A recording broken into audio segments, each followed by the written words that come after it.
El paquete económico avanza en el Congreso, ya fue aprobado en la Cámara de Diputados la ley de ingresos, pero se advierten algunos riesgos en este paquete y fundamentalmente en la ley de ingresos, que tienen que ver con el precio de cotización del barril del petróleo en el que se está estimando y también tienen que ver con la cotización del dólar. Detrás de esto incluso vuelve a sobrevolar el temor que ya ha habido en otros momentos de la economía del país, en el que la preocupación se centra alrededor del crecimiento de la deuda, tanto interna como externa. Estamos en Opiniones Encontradas, vamos a analizar la ley de ingresos y el presupuesto para 2015, que va a ser el primero después de la aprobación de las reformas estructurales. Soy José Buendía, gracias por estar en este programa en el que todas las ideas se pueden cuestionar siempre que se debatan. Vamos a ver algunos datos y regresamos aquí a la mesa a tener nuestro debate con dos especialistas sobre este tema. La ley de ingresos federales aprobada por los diputados representa riesgos que pueden afectar las metas macroeconómicas para el próximo año, fundamentalmente por las expectativas de cotización del precio del petróleo y de la cotización del dólar. El presupuesto 2015 es el primero tras aprobarse las reformas estructurales para un año que el gobierno espera comenzar a ver resultados y retomar el crecimiento luego de 2 años mediocres. Para el próximo año se prevé un crecimiento económico de 3.7%, inflación de 3.0%, déficit presupuestario de 1.0% del Producto Interno Bruto y tasa de interés a fin de periodo de 3.5%. 2015 será también un año electoral y uno de los puntos más controvertidos del presupuesto es la deuda pública, ya que contempla un aumento del endeudamiento interno de 595,000 millones de pesos y una deuda externa de 6,000 millones de pesos. México recibe 1/3 de sus ingresos del petróleo y las expectativas del mercado internacional del petróleo no son muy halagadoras para el próximo año, como muestra la caída de las cotizaciones del precio del crudo por debajo de los $81 del precio estimado en el presupuesto. Posiciones. Número 1. El subsecretario de Hacienda y Crédito Público, Fernando Portela Rodríguez, señaló que existe la cobertura para el precio del petróleo para este año en $85 por barril. No obstante, está estimado un precio promedio de $90 por barril para este año, nivel por arriba del precio de la cobertura. Por ello, agregó que en el 2015 no se reducirían los ingresos petroleros, ya que el precio promedio del petróleo será superior al de la cobertura, y en caso de que sea menor se utilizaría la cobertura, además de que existe la estabilidad de fondos petroleros. Número 2. En 2012 la deuda pública neta era ya de 33.1% del Producto Interno Bruto, una parte por el rescate de los sistemas de pensiones. En 2013 se alcanzó el 35.6%. En 2014 se espera que la cifra termine en 38.8% y para 2015 seguramente rebasaremos el 40%. En términos de dinero, la deuda por sector público aumentó 590,493 millones de pesos entre 2012 y 2013 para alcanzar un monto de 5.9 billones de pesos. Arrancamos con Opiniones Encontradas y le decía en la introducción, y algunos de los datos que acaba usted de ver lo reflejan, hay preocupación sobre la ley de ingresos. Básicamente, si las estimaciones de ingresos en tanto petróleo o la cotización del dólar están siendo adecuadas a el movimiento que existe en el mercado internacional y si vamos a tener los recursos que necesitamos y que ahí se están presupuestando para luego poder reflejarlos en el presupuesto de gasto, en el gasto del próximo año. Y para discutir sobre este tema me da mucho gusto que esté con nosotros, como ya lo he estado otras veces, amigo de este programa, es Paco Lelo de la Rea. Paco, un gusto tenerte. Subdirector del CESP, del Centro de Estudios Económicos del Sector Privado. Pepe, no, al contrario, muchas gracias por la invitación, es un gusto estar nuevamente aquí y un saludo al auditorio. No, un placer. Y está con nosotros también Fernando Ramones. Fernando, muchas gracias por venir. No, gracias a ti, José. Fernando ha estado escribiendo mucho sobre el asunto del ingreso petrolero, cómo se está modificando y si eso puede o no afectar las variables macroeconómicas el próximo año. Pero antes de entrar a ese tema en específico, Fernando es investigador del Centro de Investigaciones Económicas y Presupuestarias. Sí.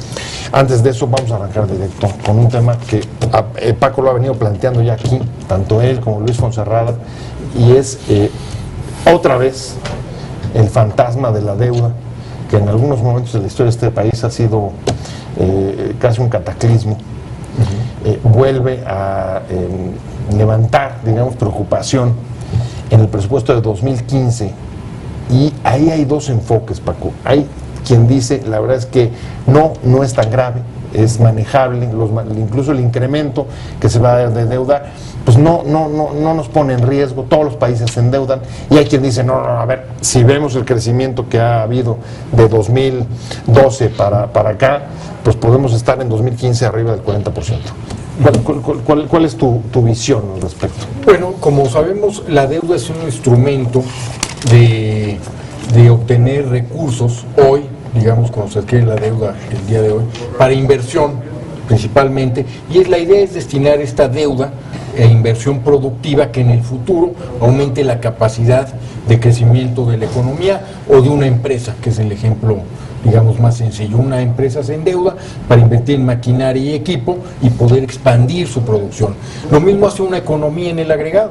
Pide endeudamiento para poder invertir ya sea en infraestructura, en proyectos, digamos, de beneficios sociales, también en salud, en educación, pero esto también para mejorar el potencial de crecimiento económico de una economía. Y si es correcto, como mencionabas, Pepe, que en los últimos años se ha estado aumentando la deuda en varios puntos del PIB y no necesariamente se está aumentando la capacidad productiva de la economía. Y esa es la parte que preocupa.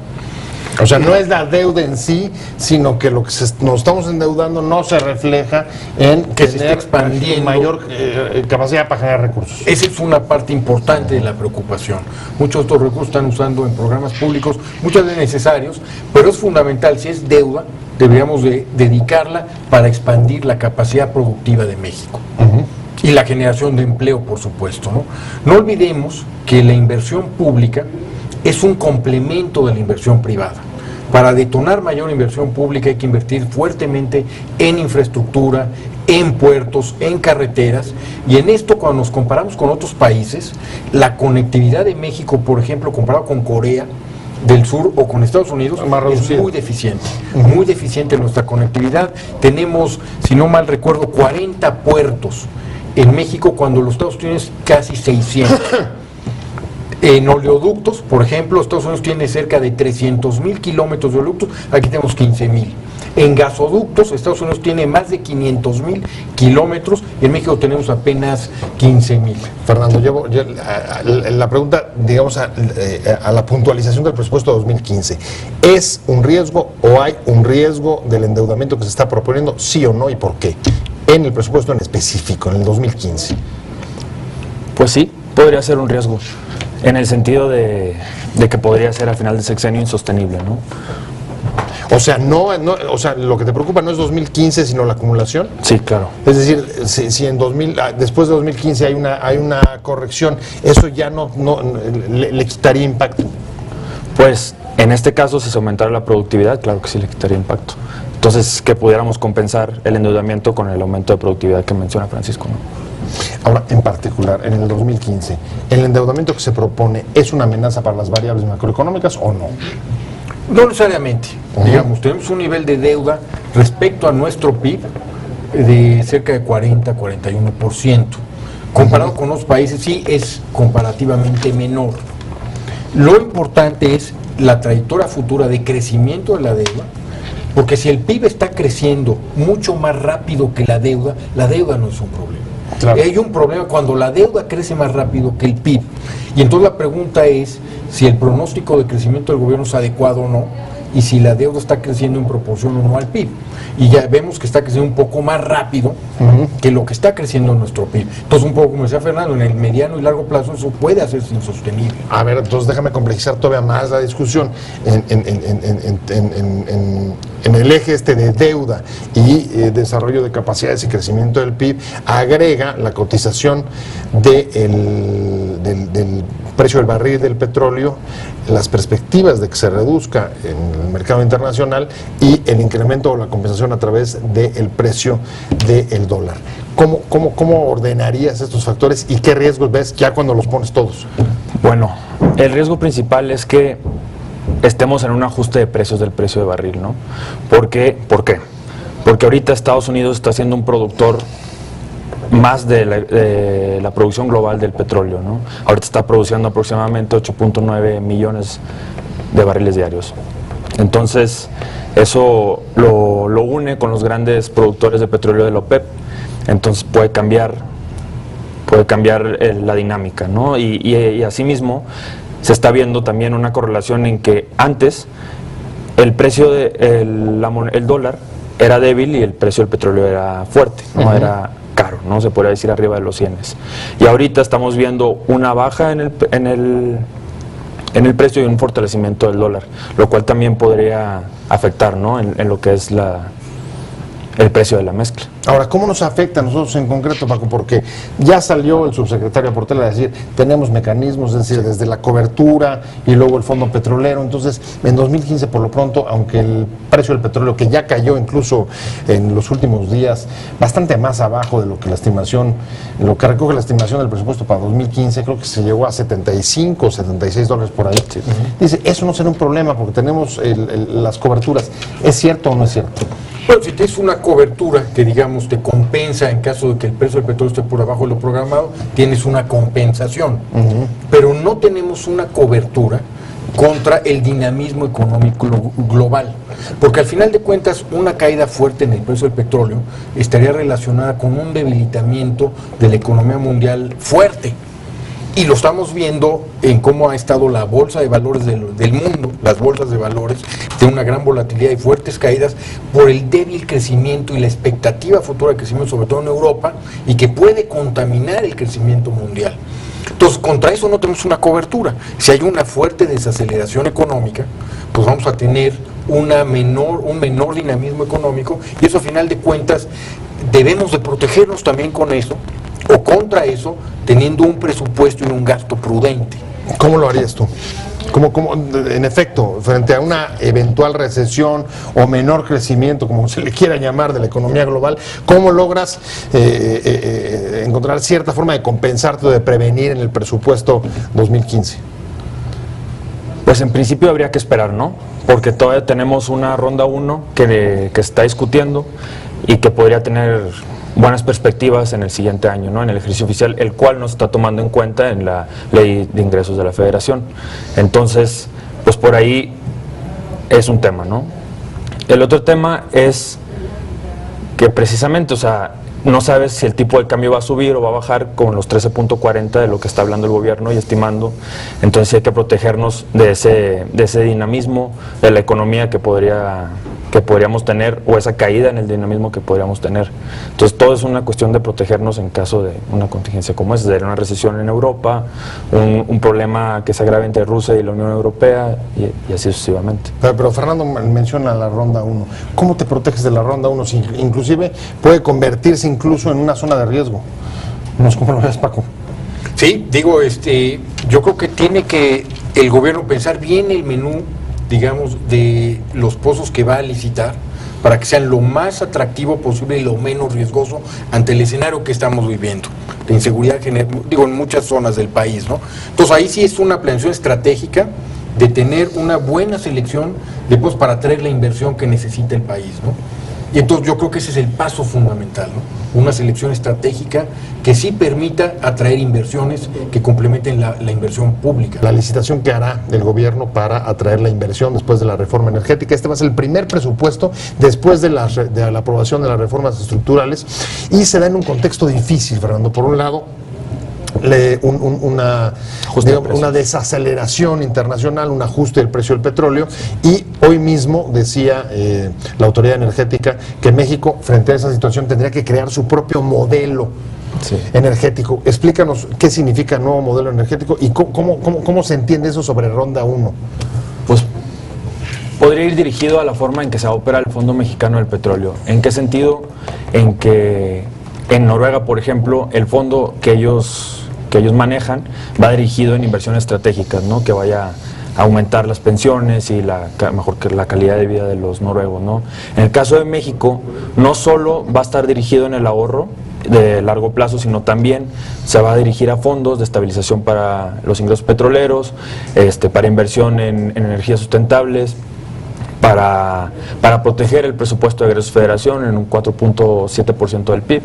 Entonces yo creo que de esa forma es como es el nuevo modelo de México, ¿no? ¿Y es suficiente eso, Paco, para, digamos, proteger, o esta palabrita que está tan de moda, que se dice para todo y ya casi no significa nada, para blindar de las volatilidades que pueda haber en la economía internacional el próximo año? Pues, como sabemos, el gobierno depende 40% de sus ingresos todavía hoy en la actualidad del petróleo. Entonces, digo, eso es un monto importantísimo. El gobierno tendrá forzosamente que ir sustituyendo este ingreso en los próximos años con ingresos tributarios, o peor, tendrá que ajustar el gasto. Porque si no, de otra forma vamos a llegar a una de las crisis como las que tuvimos en el pasado. Sabemos que el gobierno no puede gastar más de lo que tiene. Entonces, quizá con la cobertura para este año podamos blindarnos, pero es un blindaje temporal. Para blindarnos en el mediano y largo plazo, forzosamente el gobierno tendrá que reducir su dependencia de los ingresos petroleros. Y si no empezamos ahora, con una ley de ingresos más responsable, que en lugar de aumentar fuera mucho más conservador ante el entorno internacional, pues sí es preocupante en ese sentido. ¿Ves tú algún ajuste en el gasto a partir de la disminución de las cotizaciones y la caída de los ingresos petroleros, independientemente del fondo de compensación? Pues en el caso de los ingresos petroleros, comentaba que aumentó 1.7% en comparación con la iniciativa de ley. Entonces eso, pues es un poco optimista, ¿no? Diría desde mi punto de vista, la verdad, porque pues estás considerando en un aumento en 40 centavos del tipo de cambio que va a tener este aumento en los ingresos petroleros. Entonces sí hubo un ajuste un poco al alza, ¿no? Ahora, hay una pregunta que esa yo creo que nos está preocupando a todos después de las reformas estructurales aprobadas en 2012 y 2013, las primeras constitucionales, luego la de las leyes secundarias, algunas pues como las que tienen que ver directamente con el mercado energético, pero no solo esa, también están telecomunicaciones y están las promesas de grandes inversiones sobre infraestructuras, nuevos trenes, carreteras, el aeropuerto, etc., etc. Paco, ¿va a haber suficiente dinero para aplicar mecanismos de compensación en caso de que se te caigan los ingresos petroleros y dinero suficiente para implementar o comenzar a implementar las reformas estructurales a partir del próximo año, o son de las cuestiones que habrá que diferir a cuando mejore, digamos, la perspectiva internacional? Pues digamos, quisiera ser optimista y pensar que el gobierno tiene que llevar todas estas licitaciones de forma estratégica para poder conseguir los recursos suficientes. México tiene un gran potencial, sobre todo futuro, por nuestro bono demográfico, pero necesitamos, pues, obviamente potenciar estas grandes capacidades que tiene nuestro país, y no hay de otra forma más que con inversión. Entonces el gobierno tiene una gran responsabilidad en tener buenos planes estratégicos de infraestructura y de conectividad que hagan sentido económico. Se estaba hablando muchas veces de un tren que iba, digo, en la península de Yucatán, que tendría un aforo muy reducido, que no sería rentable, por ejemplo. Si eso es verdad, no debemos llevar a cabo ese proyecto y ser muy selectivos y buscar proyectos de alto impacto. Entonces, o sea, ahí te refieres al aeropuerto o al tren de Toluca a la Ciudad de México. Exacto. Carreteras, digamos, que interconecten el puerto de Tuxpan, un nuevo puerto que reduce tiempos y costos. Entonces, ser muy selectivos. Yo creo que esa es la obligación primordial del gobierno. Si necesita hacer un ajuste, que haga ajustes en esos proyectos que no son rentables y concentrarse en lo más rentable y que potencialice nuestra economía. Ustedes son especialistas en el análisis del presupuesto, Fernando. ¿Ustedes ven reflejado en el presupuesto esas definiciones estratégicas, tanto de ingresos, pero sobre todo en el gasto, o no? ¿Qué ven en el presupuesto? ¿Sí tiene ya ese componente estratégico o esperemos que en el Congreso lo... Pues en el caso de energía, todavía se mantienen algunos programas de inversión para mantener la producción que tiene inercialmente Pemex, ¿no? Pero no tiene un programa o algo que vaya dirigido con la nueva forma en que está estructurada el sector energético en México. Entonces ahí no hay un cambio sustancial. O sea, digamos que esta declaración que acabamos de comentar sobre el nuevo modelo energético mexicano, ¿se sustentaría en qué? En la inversión privada. Se esperaría que la inversión privada. Claro. Básicamente, ¿y va a llegar la inversión privada? Pero eso no forma parte, digamos, de la ley de ingresos, ¿no? Eso es parte, digamos, de la labor de promoción que tendrá que estar haciendo en todo caso el Estado. Y, digamos, de las condiciones en que va a licitar. Cuáles son las tasas esperadas de utilidad y cómo se van a repartir. Porque parte importante que quedó claro con la reforma es que el gobierno dejó o el Estado dejó claro, el petróleo es nuestro y vamos a compartir la renta en la medida en que solamente sufrague costos y una utilidad normal.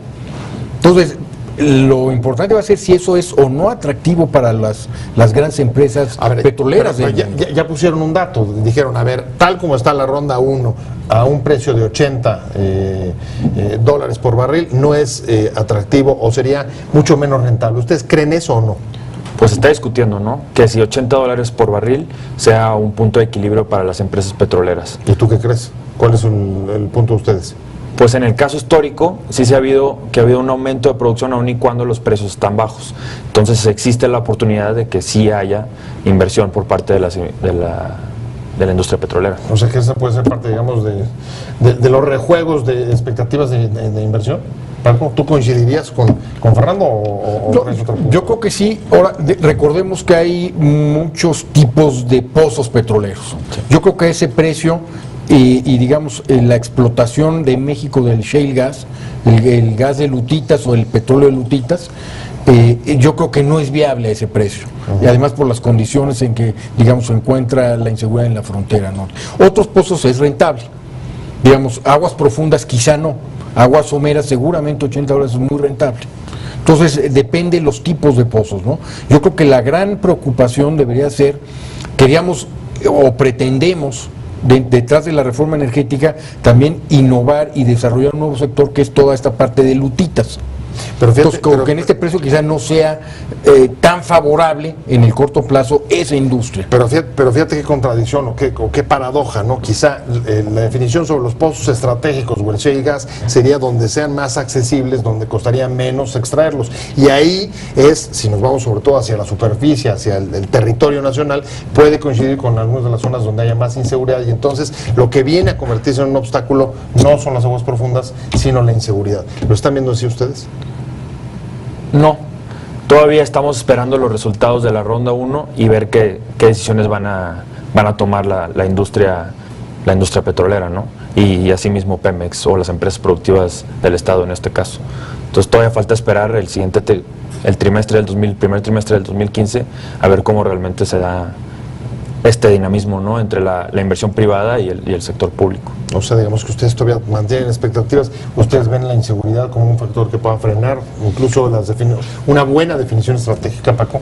Yo creo que el sentido común nos indica, ¿no? Que la inseguridad sin duda puede frenar inversiones importantes. Digamos, ¿quién va a querer invertir, digamos, en ductos y en el transporte de hidrocarburos cuando tenemos una gran, digamos, corrupción en términos de la extracción y robo de energéticos, ¿no? Entonces también, si no solucionamos eso, pues obviamente no va a haber la inversión deseable o la potencial en esos sectores, porque tenemos un problema de corrupción y de inseguridad que sí puede minar y frenar inversiones. Y además están localizados, a ver, la parte de shale gas en zonas inseguras, ¿no? Sí, además, ¿no? Entonces, si es un riesgo y eso implica que, digamos, eleva los costos de transacción y de operación de cualquier empresa. O sea, es por obviedad, ¿no? Entonces, si no reducimos esos costos, pues las empresas obviamente no van a querer invertir, ¿no? Se nos fue el tiempo rapidísimo y no me queda más que agradecerle a los dos que han estado hoy en el programa. Muchas gracias por sus aportaciones, por su análisis. Muchas gracias a Paco Lelo de la REA y por supuesto muchísimas gracias Fernando Ramones del CIEP y del CESP. Instituto del Sector Privado, Centro de Investigaciones Económicas y Presupuestarias, pero sobre todo gracias a usted por haber estado con nosotros en Opiniones Encontradas. Nos vemos, nos escuchamos mañana aquí, misma hora, 7:30. Soy José Buen Día y mientras tanto, pásenlo bien. Hasta luego. Te invitamos a seguir cuestionando la información con los siguientes videos.